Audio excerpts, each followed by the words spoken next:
Yet another good application for integration is finding volumes.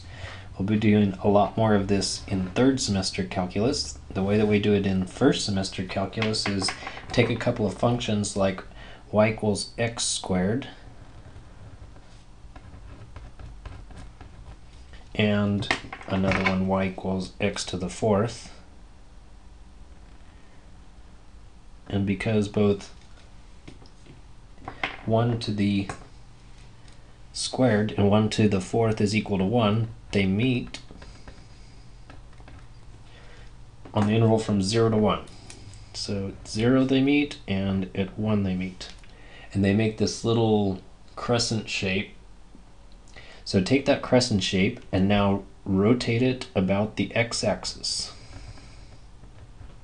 So spin the x-axis around as if this was a barbecue skewer. So this banana shape is going to go rotating around the x-axis, making something that looks, I don't know, a little bit like a flower vase with the sides going up. Oh, we would need to put it like this so that it could hold flowers. Okay, anyway. So the general way to find volume is that it's pi radius squared, which is an area, and then integrate that. So when you integrate that with respect to x, it's then an area times another dimension, so that creates volume. The only thing is we've got 2 radii. So what we're going to do is imagine when you make, let's say in pottery, and the potter puts a big clump of clay onto the spinning wheel. It's solid. They can then basically cut out the middle part. Well, that's what we're going to do. So the outside part is y equals x squared. So spin that around and find out how much volume is created. Then take the red one, spin that around, find out how much volume is created, and then subtract that out of the x squared volume. Or in other words, we're going to have integrate, and it goes from 0 to 1, and then pi r squared. So the radius is measured from the axis of rotation out to whatever function you're talking about. So this would be the bigger radius.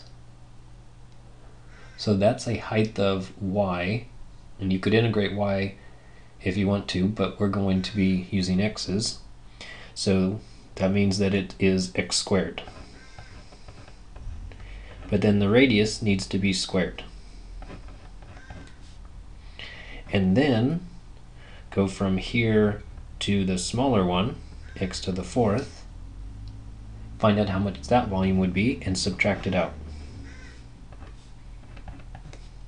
So the radius is squared. Okay, so this one is x to the fourth. When you integrate that, it becomes x to the fifth over 5. And then evaluate from 0 to 1. This one is, multiply these, it's x to the 8. Integrate that, it's x to the 9 over 9. And then evaluate from 0 to 1. So when you substitute a 1, it's going to become 1/5 of pi. And when you substitute a 0, it's 0. Likewise over here, the only thing that one contributes is 1/9 of pi. So let's see, that's going to be 9 minus 5 is 4/45 of pi. And so if you were to create this vase out of glass or something, this is the volume, the total amount of glass needed to create the artwork.